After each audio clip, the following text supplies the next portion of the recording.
Hi everyone, this is Manish Ramesh. In this video, I will talk about every, everyone and each. Let's get started. तो हम start करते हैं every, each and everyone से. Each का use, every का use और everyone का use हम तब करते हैं जहां पर एक से ज्यादा चीज के बारे में बात की गई हो. लेकिन इसके अंदर हम हमेशा ये सोचते हैं कि each, every और everyone हमेशा एक से ज्यादा के लिए ही बात किया जाता है. बट ऐसा सिचुएशन नहीं है. तो आइए हम इसको प्रैक्टिकली देखते हैं कि किस तरह से इसका यूज किया जाता है. तो पहला सेंटेंस है every student is going for trip. मतलब कि क्लास के अंदर सभी स्टूडेंट कहाँ पे जा रहे हैं? ट्रिप पर जा रहे हैं. अगर मैं आपको एक रियल टाइम एग्जांपल दूं इसके लिए, तो क्लास में आप ये सोच सकते हैं कि 50 प्लस स्टूडेंट्स हैं और अगर मैं कहूँ every student is going for trip, तो ये सेंटेंस बिल्कुल करेक्ट है. तो हम एवरी का यूज तब कर सकते हैं जब हमारे पास क्या हो? स्ट्रेंथ ज्यादा हो. सभी के सभी स्टूडेंट्स क्या जा रहे हैं? ट्रिप पर जा रहे हैं. दूसरा स्टेटमेंट है each student is going for trip. ये स्टेटमेंट इस केस में वैलिड नहीं होता जब हमारे स्टूडेंट्स 50 प्लस हो या फिर इनफैक्ट 50 हो. तो ये स्टेटमेंट तब कब सही होगा? ये स्टेटमेंट तभी सही होगा जब सिर्फ 2 स्टूडेंट ट्रिप के लिए जा रहे हो. तो ये every student is going for trip का मतलब ये होता है कि स्टूडेंट्स तो सारे ट्रिप पर जा रहे हैं, लेकिन उसके साथ एवरी वर्ड आ जाता है. तो इसका मतलब है कि मिनिमम 3 स्टूडेंट्स यहाँ पे इन्वॉल्वमेंट रहता है.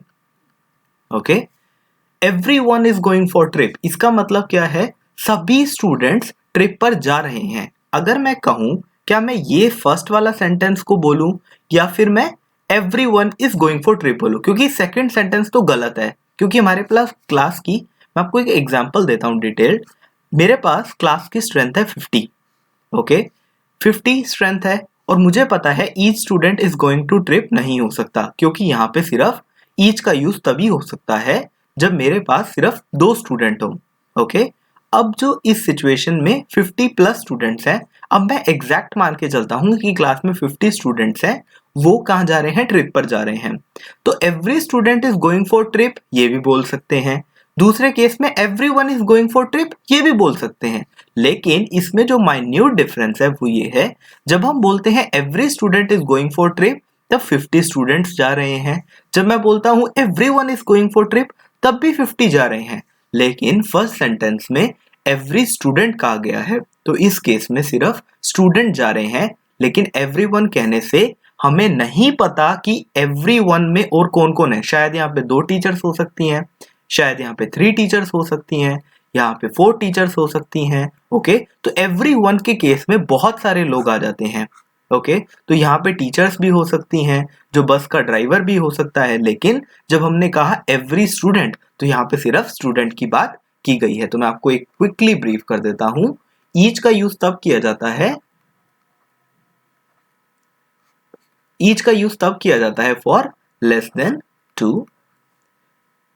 एवरी का यूज तब किया जाता है when it is more than 2.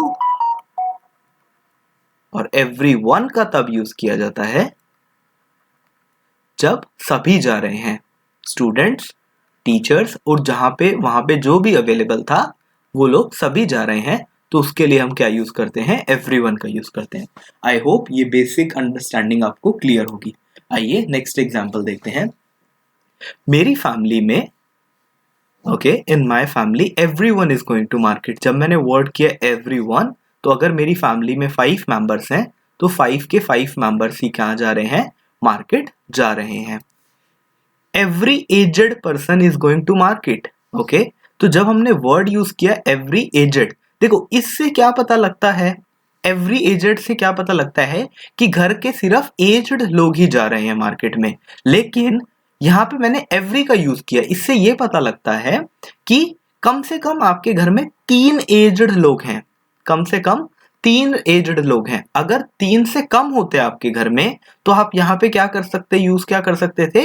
Each का. तो इस सेंटेंस से आपको ये पता लगता है कि 3 हो सकते हैं एज और उससे ज्यादा भी हो सकते हैं, क्योंकि मैंने यहाँ पे मेंशन किया 5 मेंबर्स टोटल 5 मेंबर्स हैं, तो इसमें से 5 मेंबर्स में से कौन कौन जा रहा है? अभी इस सेंटेंस में 5 मेंबर्स में से सारे एज्ड लोग जा रहे हैं, लेकिन मुझे एक आइडिया एवरी के लिखने से ये पता लगता है कि एज्ड कम से कम 3 लोग यहाँ पे होंगे। आई होप आपको ये क्लियर होगा। Each aged person is going to market, इस सेंटेंस में साफ साफ क्लियर होता है कि ये एग्जैक्ट 2 लोगों की बात कर रहा है।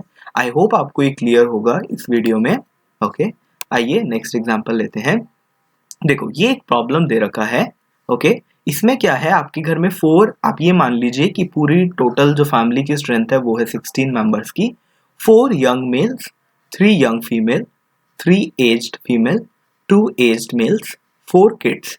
ओके, फर्स्ट क्वेश्चन पूछ रखा है आपको, all family member is going to market. यहाँ पे सभी के बात करी गई है, तो फर्स्ट सॉल्यूशन का जो आंसर होगा वो होगा everyone is going to market। Market में जाने की बात की गई है। आई होप ये क्लियर होगा आपको। सेकंड क्वेश्चन देखते हैं, ऑल एज्ड मेल्स। देखो ऑल एज्ड मेल्स की बात करी गई है। ओके, तो पहले मैं यहाँ पे देखता हूँ कि कितने एज्ड मेल्स हैं। ओके, तो यहाँ पे 2 एज्ड मेल्स की बात करी गई है। ओके, तो यहाँ पे मुझे स्ट्रिक्टली ये यूज करना है, each aged males is going to market। मैं यहाँ पे every का यूज नहीं कर सकता क्योंकि यहाँ पे aged जो है सिर्फ 2 ही हैं। अगर 3 होते तो मैं उसका यूज कर सकता था। आई होप आपको क्लियर होगा। आइए थर्ड एग्जांपल देखते हैं, all females is going to party। all females is going to party। तो फीमेल्स देखते हैं यहाँ पे कितनी है, 3। ओके, फीमेल्स की बात कर रखी है 3 and 3 6। तो यहाँ पे लिखेंगे every female is going to party। every female is going to party। I hope ये आपको क्लियर होगा। आइए नेक्स्ट सॉल्यूशन देखते हैं।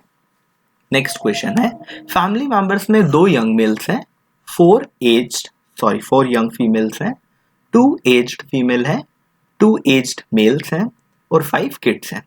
तो आइए इनका सॉल्यूशन देखते हैं। फर्स्ट वाला क्वेश्चन है, ऑल यंग मेल्स मेंबर। तो अगर मैं देखूं तो सिर्फ 2 ही हैं। ओके, और हमें पता है 2 के लिए क्या यूज करते हैं, each young mail is going to party। Okay, here it is market, I am changing it to party। यहाँ पे हम पार्टी की बात कर रहे हैं। Okay, all males is going to party। तो यहाँ पे है 2, ओके, और यहाँ पे हो गए 2। तो ये हो गए मेल्स, ये भी हो गए मेल्स, तो मेल्स हो गए 2 and 2 4। तो ये होगा every male is going to market। I hope ये आपको क्लियर होगा। थर्ड है, all family member is going to market. Very simple, everyone is going to market। I hope ये वीडियो आपको क्लियर हुआ होगा। एक मैं आपके लिए क्वेश्चन दे रहा हूं, आपको उसको सॉल्व करना है और उसका कमेंट सेक्शन में आंसर लिखना है। ओके, तो ये क्वेश्चन है, आप इसको नोट कर लीजिए। क्वेश्चन ये है कि आपकी फैमिली मेंबर्स में जो लोग हैं वो हैं 2 मेल्स, 2 फीमेल्स एंड 4 किड्स। और अगर हम किड्स में देखें तो यहाँ पे 0 मेल्स और 4 गर्ल्स या फिर 4 boys. Okay, you can write males. तो मैं आपको बता देता हूँ कि 4 किड्स की बजाय यहाँ पे जो किड्स हैं सभी के सभी मेल्स हैं। तो आपका क्वेश्चन क्या है, क्वेश्चन मैं यहाँ पे लिख रहा हूँ, प्लीज आप देख लीजिए। मैंने ऊपर लिखा है ऑल फैमिली मेंबर्स, सेकेंड जो है ऑल मेल्स। आई होप ये आप बहुत इजीली कर लेंगे। प्लीज आप इस क्वेश्चन को सॉल्व कीजिए, write in the comment section. फिर अगर आपका कुछ इशू हुआ, we will discuss in the comment section. Thank you.